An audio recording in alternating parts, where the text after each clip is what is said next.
Hi, hello, hey, it's me, Cupid, and I have something to say.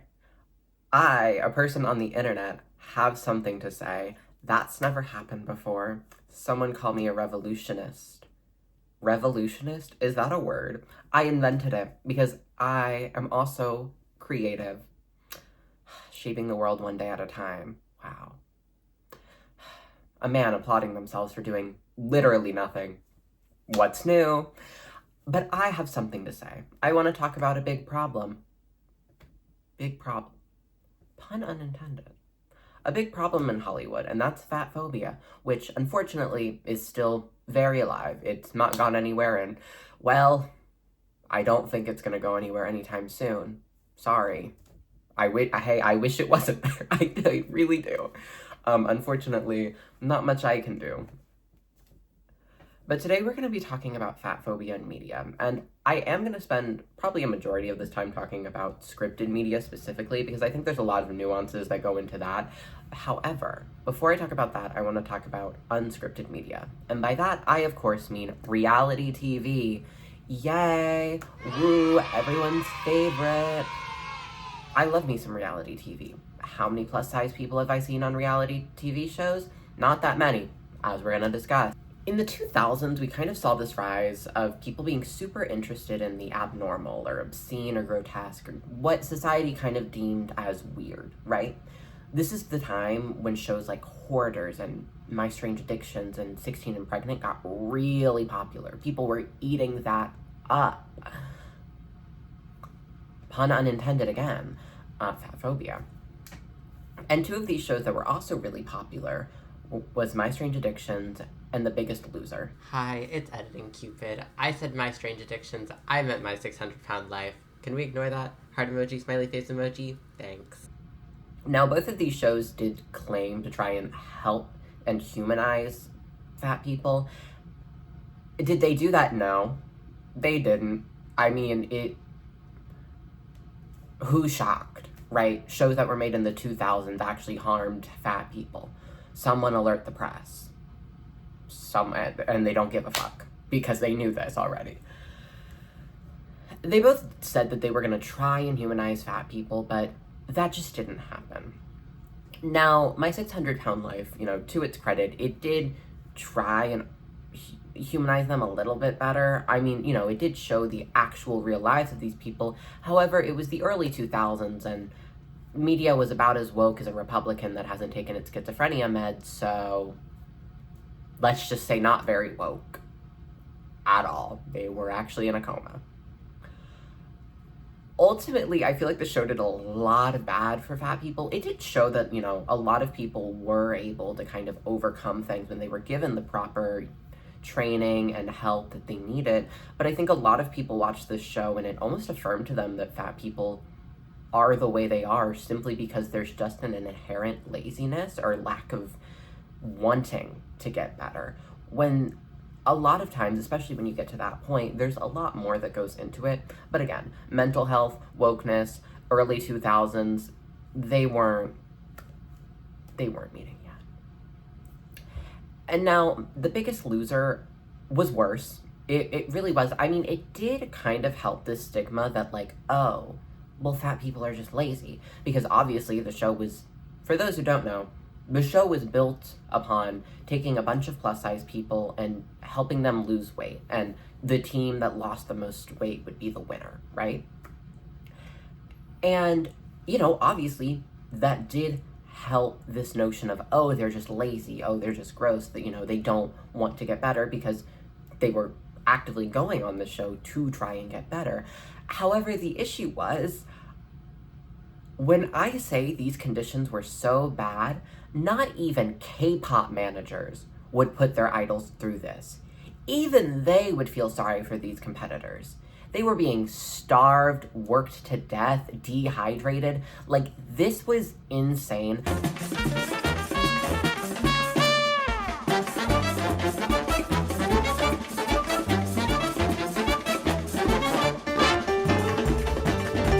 And I'm not really going to go into all the details of that because, quite frankly, I don't think that I have the capacity to do that, right? I don't think I have the tools, the equipment, right, in this video, I don't even have the time to do all that, right? Like, I just don't. But I think it's really important that we do touch base on that. So yeah, reality TV, it wasn't great. It really did not paint fat people in a great light, and even when it kind of sort of did, it was at the expense of their well-being in every single capacity.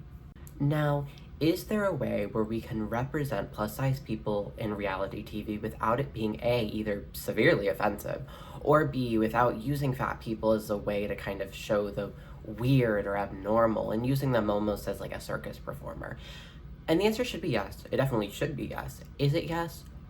Well, sort of, kind of, in the sense that, we're gonna talk about dating shows first, right?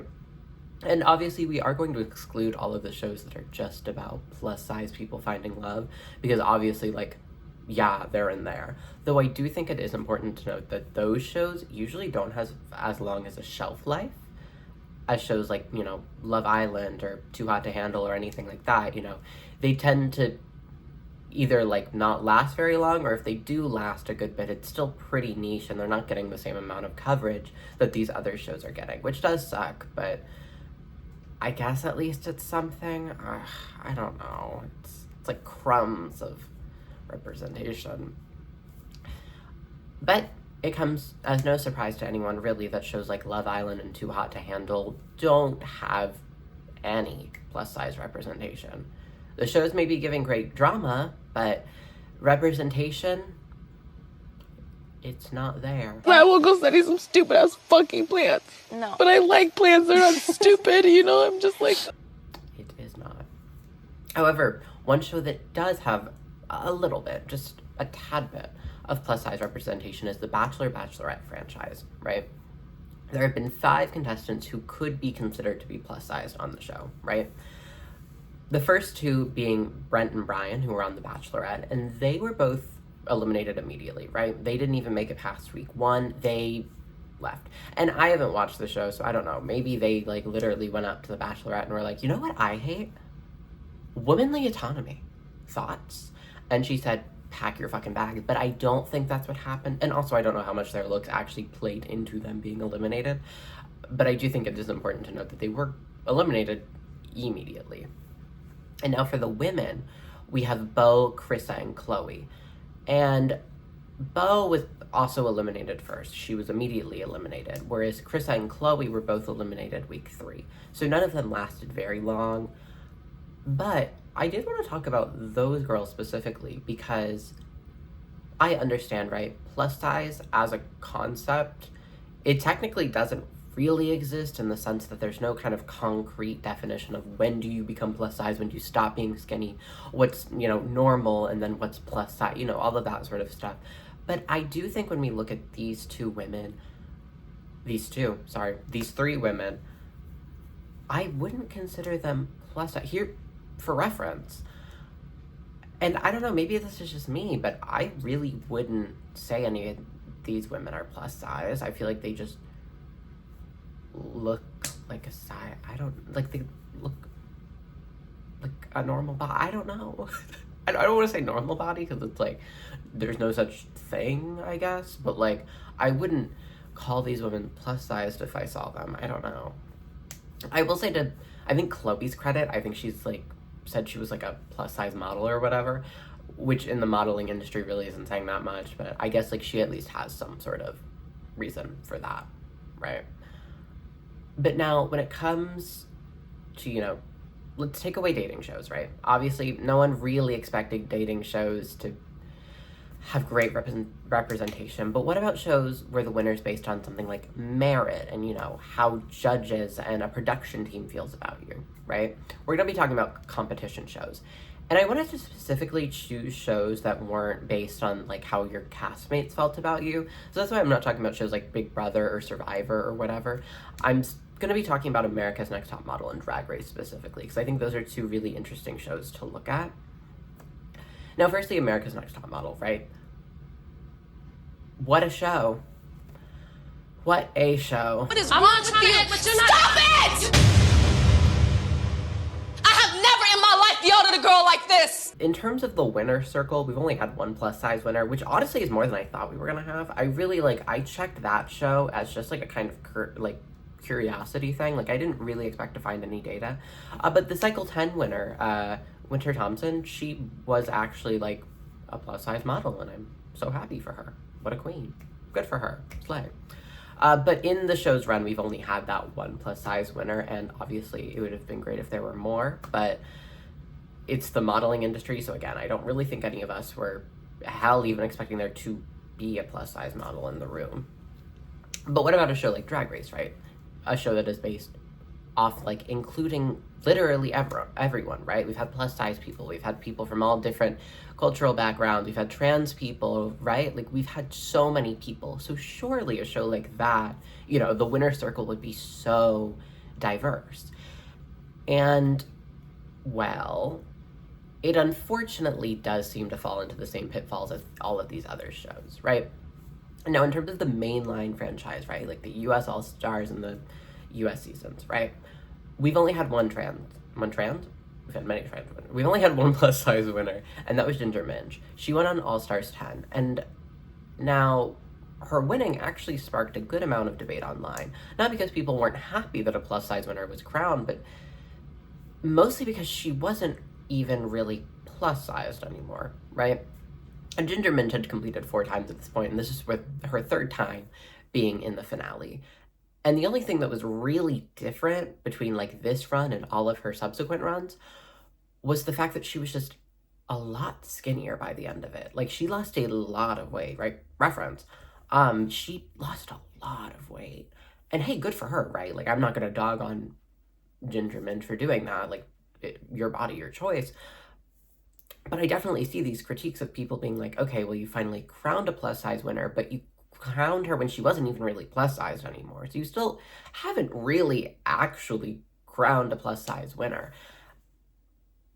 And her performance wasn't even significantly better than it was in her other runs. She just kind of was skinny now. And so it is interesting, right? Throughout all of these shows, it kind of seems like if you're plus size trying to go on reality TV, you either have to be some sort of performer that the media is gonna twist and just make fun of you so much, or you get to be a early out on a TV show who no one's gonna remember your name. Wow, so many options. Hey, I'm here for the auditions. Finally, one of the plus size people. I've got your audition already. You think I'm plus size? For the purpose of the skit, yes. Oh, okay, that makes sense. So you must be here for the next season of Fatties Try Things. No. Oh, then you're here for our new game show. Our new game show, Calorie Counter, where we see just how much these absolute cows can eat. That can't be a real show. You'd be surprised what we can get away with. Okay, well, if you're not here for that, then are you here for that new show we're starting? The one where we only feed our contestants ice cubes in air for 100 days to see how much weight they lose? Is that even safe? Or legal? Probably not. Well, okay, if you're not here for that, then what are you here for? The next season of Fatties Find Love, parentheses, with people, not food this time, hasn't even finished its current season. I'm here for Family Feud. Though honestly, it seems like I've got to be on the set of Punk'd or something, because what? Family Feud? Well, we better fucking hope your family isn't as big as you, or you guys aren't gonna fit on the stage. Okay, bitch, let's fucking go. So you would hope that Hollywood has the capacity to make fat characters who just are also well written, right? You would hope that these people who have been writing for years and years and years have the capability to write characters who are complex and fat, and that they're not just stereotyping everyone. You would hope this, right? Right? Well, guys, I have something to report. Hollywood doesn't give a fuck. They love stereotyping people. It's one of their 3 favorite things. That, making money, and making predators famous. They love those things. Now, the 4 most common tropes that we can see in media are the fat idiot, the cloud cuckoo lander, which sounds like a slur. It's not, though. Yay. The Big Fun, not to be confused with the really good Heather song, and The Shrinking Violet. Now, the fat idiot is the most obviously harmful of all of these tropes, right? There's nothing good about this character. They can be seen spreading harmful rhetoric, consuming as much food as humanly possible, and also being painfully unfunny. Unless, of course, you think fart jokes and belching are comedic gold, then you're gonna love them. They are awful, and you would think the fact that they're also stupid isn't related to the fact that they're fat. But for some reason, Hollywood always has to make the fact that they are fat also intrinsically tied to the fact that they're stupid and slow. Why they do this? Who the hell knows? The best examples of this archetype are characters like Peter Griffin and Homer Simpson, who are also really bad fathers. So maybe this is also, you can add Richard Watterson to that list too, if you want. Hi, Lois. It's a great morning, no matter how you slice it. Yeah, I don't know what this is, Peter, but we're 4 months behind on our mortgage. After this, we've got the Cloud Cuckoo Lander, who does share a lot of traits with the Fat Idiot, but whereas the Fat Idiot is inherently ignorant, the Cloud Cuckoo Lander is just a little bit slow. They're a little bit oblivious, right? They're also known as the Dits. This character, they're just trying their best. We're proud of them. They're a little bit stupid, but they're kind, and that's what saves us from disliking them the same way we do the Fat Idiot. The best examples of this are characters like Seuss from Gravity Falls, Owen from Total Drama Island. These are all really good characters that are slow and fat, but they're kind and they're trying their best, and that's why we care about them. Wow. Fixing, healing. Next is the Big Fun, which doesn't inherently have any negative traits on the surface. This character knows they're fat, and they're okay with this. They're not trying to hide who they are, and they are loud and proud about who they are. All great traits, but their issue lies in the fact that they're almost always an accessory to the protagonist. They act solely as a vessel to help the protagonist break out of their shell and become a quote-unquote better person. But we never get to see the Big Fun grow in the same way that we're allowing the protagonist to grow. They're always an accessory. The best examples of this are Mercedes Jones from Glee, Amethyst from Steven Universe, and Lashana from Total Drama Island. All of these characters are secondary, and they almost always exist aside to another character. Hey yo, Lashana in the house. Big, bold, and boo-delicious. I'm giving a shout out to my TDI crew. Finally, we have the Shrinking Violet. This character knows they're fat, and they hate it. They want to take up as little space as possible to hide from the fact that they know that they're large. And this character type, I think, is really interesting because this trope is almost always used in place of giving actual backstory, right?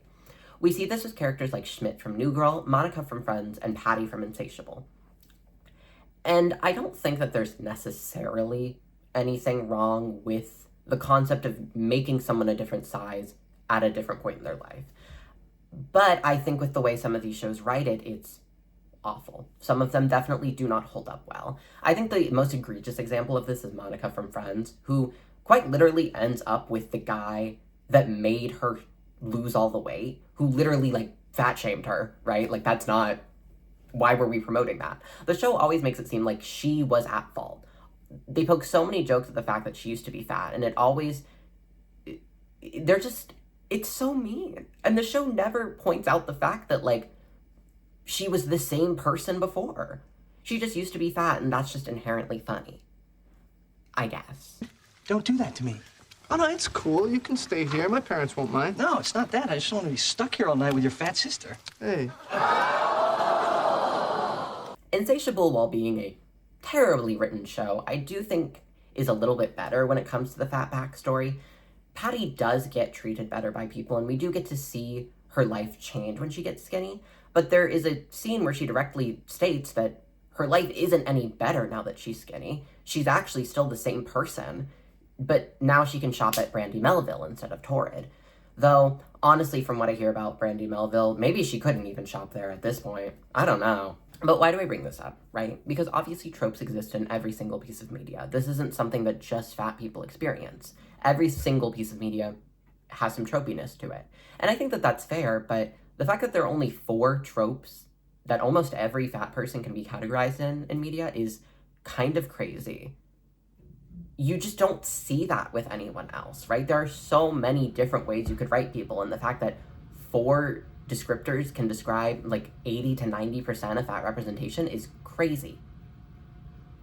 And it's also important to note that all of these tropes are tied to how society already views fat people, right? The fat idiot proves to people that, oh, fat people are just inherently stupid, and, you know, all of the downfalls that they're experiencing are because of who they are as a person. The Cloud Cuckoo Lander also proves this, that fat people are just inherently slower, and you gotta give them a little bit more time. The Big Fun proves that, you know, fat people are loud and obnoxious, and the Shrinking Violet proves to fat people that they have something to be ashamed about, right? They can't be okay with being their size. And it's just insane. God forbid Hollywood tries to write a fat character that also might be complex. So it's between Janet and Stella for the role of Elizabeth in our rom-com. Well, I feel like the obvious choice is Stella. I mean, she just brought this unique perspective to the character that I think could really enhance the film. That's true, but I don't know, I just feel like Janet had this natural charisma just exuding out of her, and I think audiences would love her. Well, unless we want to change the entire movie, I think we should cast Stella. What exactly do you mean by that? Well, I mean, come on. Look at Stella and look at Janet. Only one of them's giving rom-com lead. Sorry, someone had to say it. Excuse me? Well, come on. If we cast Janet, then we're gonna have to add a bunch of fart jokes so that audiences like her and think she's funny. I'm just trying to save the production. I mean, have you ever thought we could maybe, I don't know, keep the script the same? No, because I'm not on crack. Right, because that's the only reason we'd cast a plus-size actress. Exactly! It's no secret that Hollywood has a tight grip on how we perceive fat people, and up until recently, the only time you would see plus-size representation is in a halfway written side character at best. Because of this, we've sort of gotten to a point where people aren't allowing writers to even include fat people in their media. No longer can you just happen to have a fat character. People will always yell that they're only doing it for diversity brownie points and just to be woke. Because, I don't know, I guess you can't be talented and fat. Apparently. Fat people already have to go through life with so many more struggles than skinny people are allowed. They're constantly criticized from everyone, from their doctors to parents to rude remarks from strangers, even though they literally didn't ask at all. They struggle so much, so why aren't we allowing them at least a little bit, a morsel of happiness when they watch TV? And there will be people who claim, oh, the only reason it matters is because of health. But if it was because of health, then why is Hollywood constantly fat-shaming a new woman every 3 to 5 business days? Why is it okay for models and K-pop idols, for example, to starve themselves to the point of exhaustion, but God forbid, when singers like Christina Aguilera and Britney Spears become adults, they gain weight like adults should? It's not about promoting a healthy body. It's about promoting insecurities and making as much money as possible.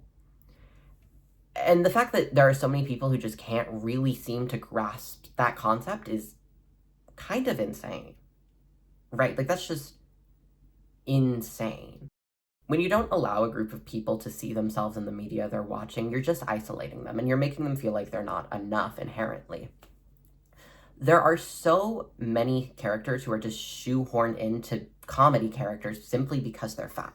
There are so many episodes of shows where the punchline of this entire 30-minute episode is that someone got fat.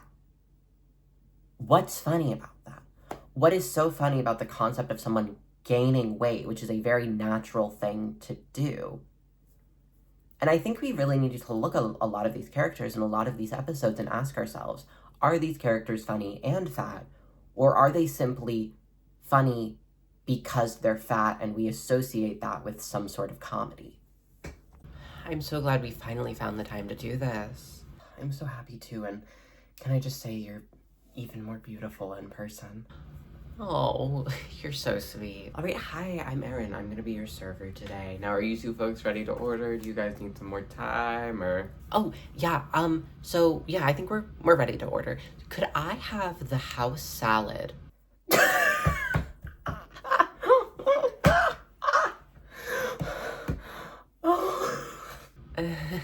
it's so funny. It's just, it's so ironic. I don't think I understand what you're saying. You're gonna order a salad? Okay. What, were you gonna ask for extra ranch too? Oh, wow, okay. So, fuck you. I'm gonna go. I hope when you leave here and you drive home, you get T-boned by a car. And then while, that's happening, you get T-boned by another car. Fuck you. That's priceless. Oh, let me guess, you're gonna go home so you can go to your fridge. Oh, burn in hell, maggot. Retweet. Do you want to go out, or? Ew, go choke and die. We're finally living in an era where more and more people are really getting to see themselves in the media that they watch. We started to see the rise of colorblind casting and weight-blind casting, which I think is amazing. So many characters can be cast as anything regardless of what they look like. And I think representation is so important, and it's crucial now more than ever in an era where people are constantly nitpicking every single casting choice because in their eyes, diversity is just some sort of evil that must be punished. I wanted to take this time to really highlight some fat characters who I think are incredibly well written, and I hope Hollywood definitely kind of takes notes from these characters. Firstly, Tracy Turnblad from Hairspray, an amazing character. She's talented, she's funny, she's incredibly compassionate, and she's also the lead. And although she does fall into that white savior trope, which isn't great, I think as a fat character, she's incredibly well written. Penelope from Bridgerton directly defies everything Hollywood has tried to tell us about fatness and beauty. Nicola Coughlan, who plays Penelope, is gorgeous. So many people think she's gorgeous, and I saw so much about this girl when season 2 aired. People thought she was stunning in the show, and she is. She's so pretty, and I love that we're really starting to see people compliment people of any size for being gorgeous. Oluwande from Our Flag Means Death is another absolutely well-written fat character, and in terms of animation, Spinnerella from She-Ra and the Princesses of Power, I think is another great fat character. I think it's really good that in all types of media, we're really starting to see a rise in what characters can look like and how much diversity is allowed. It's especially important now when so many people are so against the idea of people being represented that we continue to fight for diversity. After all, no one's actually been hurt from a fat character being cast. But you know what has happened? Is that people have finally been able to see themselves in media for the first time ever. I hope you guys enjoyed this. It's definitely, I try not to tread the line, too hard, because obviously, talking about fatphobia as someone who is, 100 pounds soaking wet, can definitely, I don't want to step on any toes, but I do think that this is something that's really important to talk about, and I do severely hope that this changes one day. I think everyone deserves to be represented, and I don't think that we should equate any sort of traits to how someone looks. So yeah, slay. I hope everyone is having such a lovely day. I hope you have such a lovely tomorrow. And hugs and kisses. Oh.